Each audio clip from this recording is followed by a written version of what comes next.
director of the Center for Studying Working Class Life and a professor of economics out at Stony Brook University, and also a national co-convener of U.S. Labor Against the War, and the chair of the New York City chapter of U.S. Labor Against the War.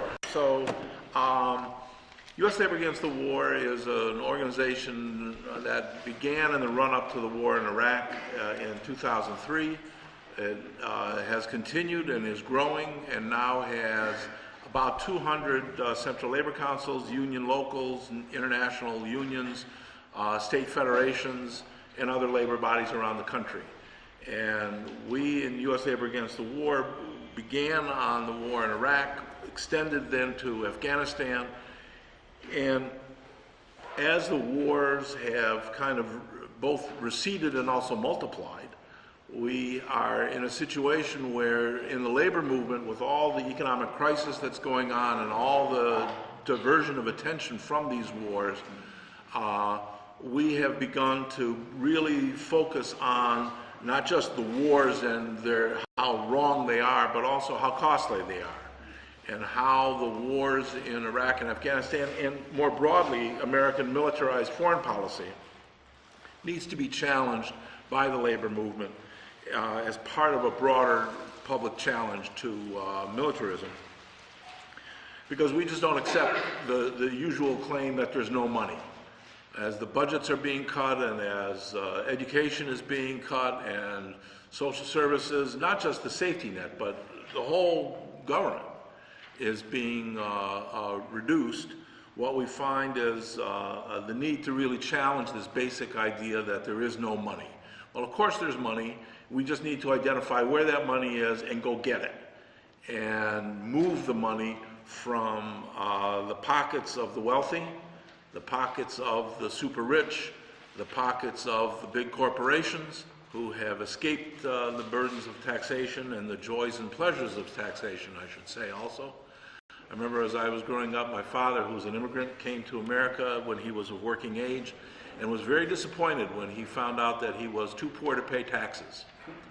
He couldn't understand how he could live in a country and not pay taxes. Gradually and eventually he was able to pay taxes, and he was proud of it. So I think that we need to really look at the revenue side of the budget in a different way.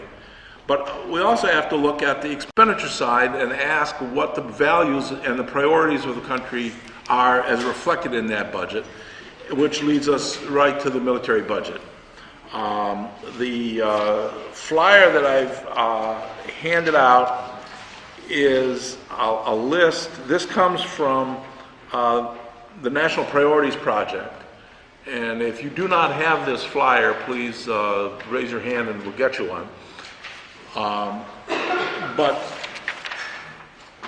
in fiscal year 2012 that just ended, the people of the city of New York, this is just New York City, sent $4 billion to the federal government, which then went to the wars in Iraq and Afghanistan.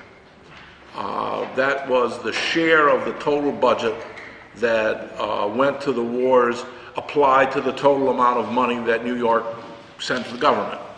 So we sent $4 billion from New York City in just that 1 year. And the National Priorities Project at the website that you see below has calculated what that money could buy. It's difficult just to wrap your mind around $4 billion. There's a lot of zeros in there. We don't have experience with that. We have experience with what a quart of milk costs or what a pint of ice cream costs, but we don't have experience with $4 billion. So this is a very nice summary.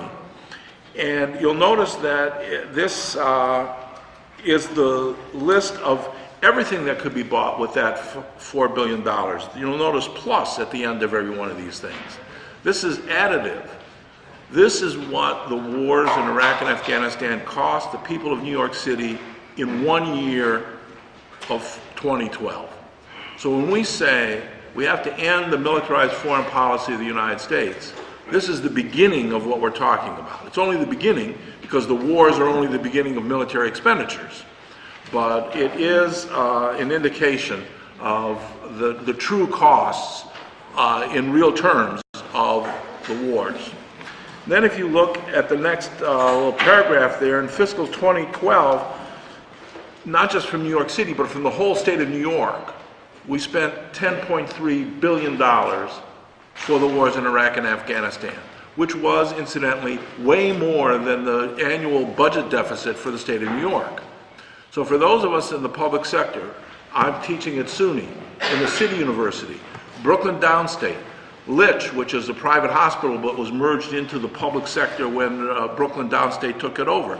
All of those things would not have to be closed, would not be suffering the kind of budget constraints because there's no money at the state level. There is money. We pay that money. We are already paying it in taxes. We don't have to increase anybody's taxes. We just have to redirect what that money is being used for. And you could say, well, gee, nothing says if you cut the military budget that that money would actually come to New York. Well, that's true, except if you remember the stimulus package that passed in 2009, there was about $60 billion of that stimulus package, or maybe more, that was directed to state and local governments so that they could withstand the rigors of the recession. When that stimulus package ended, when that aid to the states ended, which was part of the federal budget, what happened was the layoffs began. The fiscal crisis began in the states and in the municipalities. So we, instead of having stopped the aid to the public, to state and local governments and stopped the war, instead of doing that, we stopped the aid to the public sector and continued the war. It was exactly the wrong thing to do, and we need to reverse that, and we need to say that that's what we want to do. Okay, my name is Mark Dunlea, and I'm Executive Director of the Hunger Action Network of New York State, which I'll come back to in a second. I'm also co-convener of the No Grand Bargain Coalition here in New York City. No bad grand bargain. Well, it is a bad time, and if you look out, there's a lot of suffering, and I don't have any magic answer to when people will get up, stand up, and, turn this thing around. When I was in high school, I read poetry, and one poem in particular that stuck with me by E. Cummings. And it's a line from a poem called I Dream of Olaf, Big and Strong, which is a peace poem. And there's a line in there that says, there is some shit I will not eat. Now the operative word there is some. And we don't know at what point people just say, that's it. But we do know that people do that. And we do know that organizing sets the groundwork for that. We do know that Rosa Parks was not just somebody who was tired one day and wouldn't make it. She was part of a social movement that was an organized activity, that was something that had been thought through, that had been attempted more than once before and didn't go anywhere. But there it was, and it went. Go figure. So what we have to do is to just keep organizing, keep raising money, keep raising the issues, keep trying to build the broadest coalitions possible, and identify what the sticking points are and address them. We can't do anything more than that. But if we do that, then we can be confident that we've done what we can, and then at some point, this will come to an end. One thing I always suggest to people in the peace movement, I don't think the peace movement is used to actually lobbying, and they're not used to counting votes in Congress. And hey, we all want to cut the military budget. You need a majority to do that, and what are you doing to get that majority? And to say, oh, well, the guys in Brooklyn, they always vote the right way. People used to tell me at the state legislature, yeah, you always vote the right way. Of the last 20,000 bills that came to the floor of the state assembly, 19,999 of them passed. So tell me you're voting the right way when it gets to the floor, it doesn't do me much good. What are you doing to get it to the floor? So I think you need to target congressional representatives a lot tougher than we do. And the other thing is, I think that the real big grassroots movement, particularly on young people at this point, is climate change. And I've been trying to convince them they need to focus more on the military budget. Once again, God, it's going to cost us $300 billion a year to convert to a carbon-free economy. Where can we get $300 billion? Military. But also the military is the single largest, user of fossil fuels. The biggest corporate polluter. If we were paying the actual cost of maintaining, if Exxon and Mobil were paying the actual cost of maintaining the aircraft carriers in the Middle East to protect those oil supplies, the cost of oil would be about $12 to $15 a gallon. The military is an incredible subsidy for the fossil fuel industry. And I don't think we make that point hardly at all. Capitalism is by its nature uneven in its development.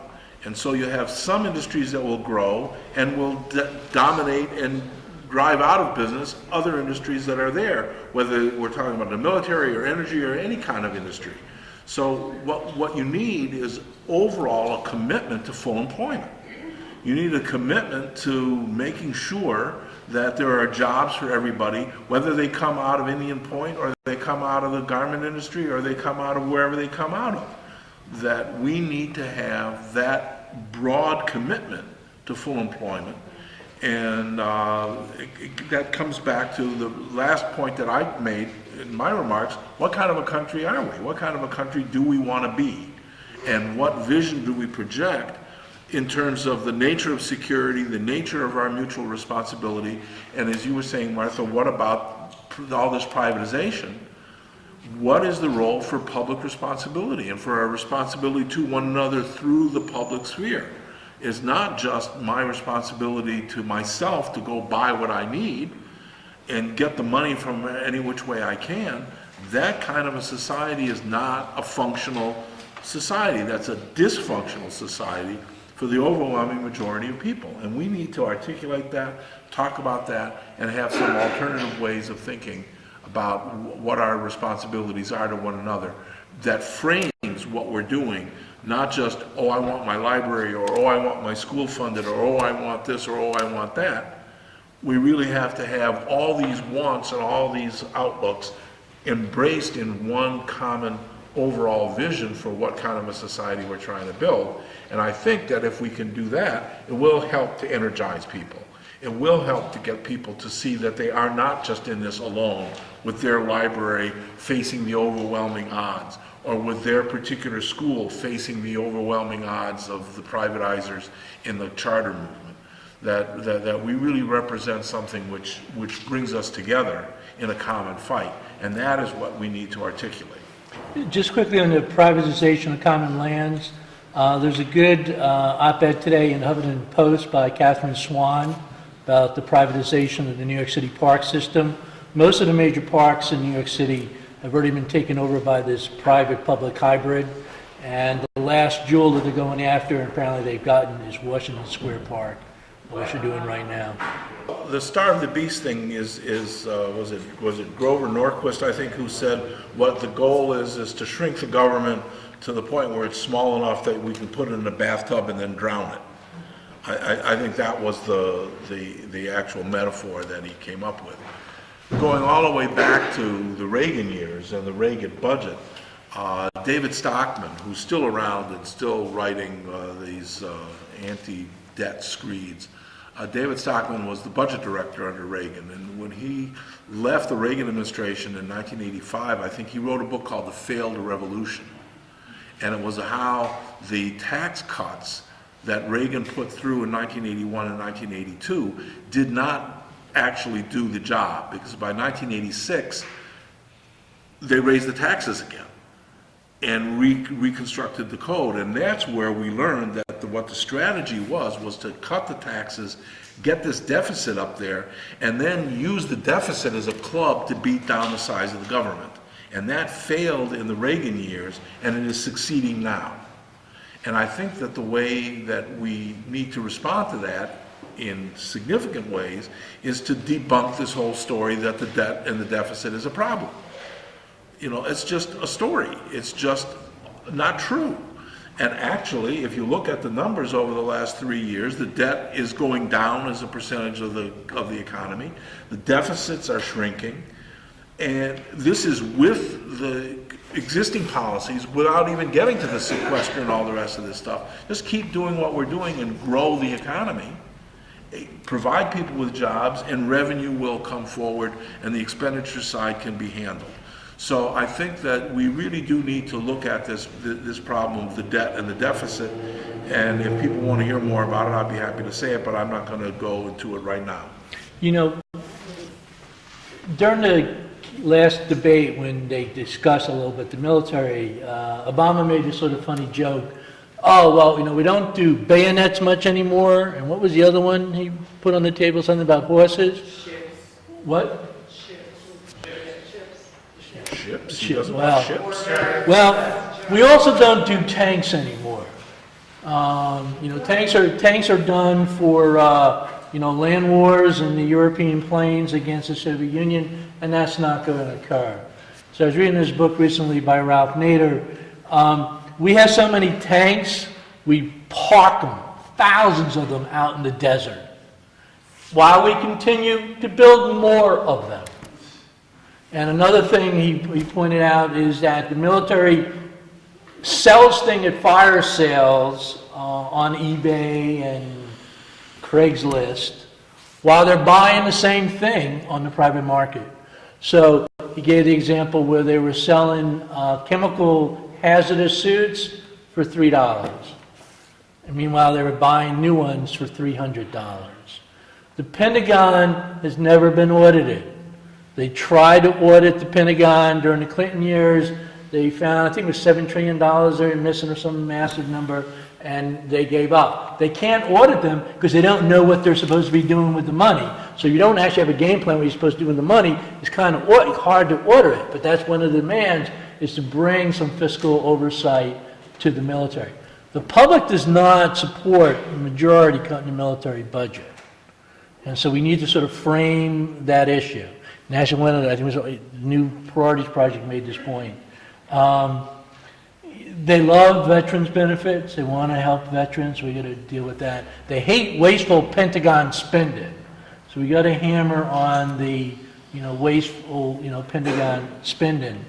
But, you know, it is voodoo economics. You know, we saw it during Reagan. It's basically, you know, cut taxes so we'll stimulate the economy. Well, that didn't work. Now we get this huge deficit. What do? Oh, we cut programs for the middle class. We cut the libraries. We cut the parks. We cut the schools. You know, they've done that with the IMF, all in Latin America and South America, and now they're doing it here in the United States. And we see that at the state level with, who's that guy? Cuomo. You got Cuomo and you got Obama, and they're playing the same game. Allegedly, they're both Democrats. I said in my remarks that the deficit is made into this artificial boogeyman as a bludgeon to knock down government activity, and that's inappropriate and wrong-headed. Usually the metaphor, the image that's given to us is that the government is just like your family. And, you know, we sit at the kitchen table and we have to limit our expenditures to the revenues and the incomes that we have, and so just as we can't go endlessly into debt as a family and as an individual, the government can't either. That's a completely inappropriate analogy. And the reason is because we die and then things have to get settled up. The federal government does not die, and so it does not have to get settled up. The analogy is really more closely associated with businesses and corporations that borrow all the time and never retire their debt completely. They roll it over. When a debt comes due, they borrow to repay that debt. The question is not, are you in debt or are you borrowing the money? The question is, what are you using the money for? If you're using the money for productive purposes, which are going to increase the productive capacity of the society and the people in the society, that's a debt which will be able to pay for itself in the increased earnings and increased productivity of a healthy population, a well-educated population, a population and a business community that has good infrastructure to transport its goods, that has the kind of energy transmission system which is relatively frictionless, and that you have a national energy grid which really does allow you to have energy produced in North Dakota on wind that can be transmitted to New Jersey where they don't have that much. So those kinds of debts are not inappropriate. If you have a debt to go buy an ice cream cone, well, that may be a problem. And I would say that going and having a military that does nothing productive and borrowing for that military does undermine the economic strength of the country. But it isn't because there's a deficit, it is what is the money being used for? And that is the point that gets lost in all of these discussions about the debt and the deficit. So I don't know if that, I mean, just as a place to start. One other point that's often made is if the government borrows, there's a limited amount of funds that are available to borrow. And if the government is borrowing, then the private sector and private business will not have as much resources, or they'll have to bid up the interest rate in order to get the money. And so that is going to squeeze out, government borrowing is going to squeeze out private sector investment. Well, that may be the case if you're operating on full employment and you've got a bit of inflation going. But that's not the situation that we have now. You can't make a claim that the federal government is crowding out the private sector. The private sector is sitting on $4 trillion of cash that they are not investing. They don't have to borrow until they get past $4 trillion of investment. So the idea that somehow this deficit is crowding out the public sector, the private sector, and making jobs more difficult to create is completely bogus, has no bearing on reality. It's just a story that's told to get us to think that, oh my God, we have to do something and we have to cut the government because we can't possibly have higher taxes. Right. I mean, in New York State, the richest 1% now get 35% of their income. The last time we saw that was in the late 1920s, right before the Great Depression. I would argue that's a much bigger problem that this country is facing than the so-called deficit. We allegedly have had a recovery, an economic recovery, but the number of jobs that have been restored are about half of what we've gotten traditionally in economic recoveries, and the jobs that have been restored have overwhelmingly been poverty level or lower jobs replacing middle class jobs.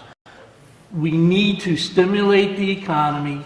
Europe took the austerity measure, which they're debating right now in Congress. Their gross domestic product went down. You know, we can put our country into another tailspin if we want. A lot of people think we're very close to that. We would say focus on putting those 28 million people back to work. And one of the ways traditional Keynesian economics, in a recession, government spends to increase demand, and especially with all this money sitting out there in the private stuff. And a lot of say because the Federal Reserve, or I don't know who does it, but giving away money for 0% interest to the banks, that's not, in many of our opinion, good for the economy. It's not good for us senior citizens who are trying to rely upon secure investments, which now get 0%. We're taking the wrong economic strategy, and that needs to be the message to Congress. Put the deficit discussion back to the side. Focus on rebuilding the economy, putting people back to work, and for God's sakes, it's been 60 years, cut that military budget. A few more minutes and stuff if you guys want to wrap it up. I would just repeat the point, target your congresspeople and your senators. The deficit's not the problem. The economy's the problem. They need to focus on full employment. They need to focus on income inequality. We only have 7% of state legislators being sent to jail in the last 12, 13 years. A much higher percentage are engaged in corrupt activities, but activities that would land you in jail during the Watergate era, now get you, Politician of the Year award. Bribery and corruption is just rampant throughout the political, monetary system, and the wealthy have bought the political system, and until we change that, unfortunately, not much else is going to change. Mike, you're Well, it's a hard slog we're in the middle of. There's no doubt about it. There's a question that came up before, you know. But to World War II, in World War II, the top marginal tax rate in the United States was 91%. In World War II, everybody fought, everybody paid for it. And we could learn something about that. And I think that there isn't anything that legitimately unites the country that way, except the possibility of uniting the 99% to reorder the priorities of the country. That can't happen, obviously, without a social movement. And social movements aren't effective just by having opinions. Social movements are effective when they're disruptive. Social movements are effective when they really challenge in a powerful way the people who have power. And that is the task that we have. What's okay?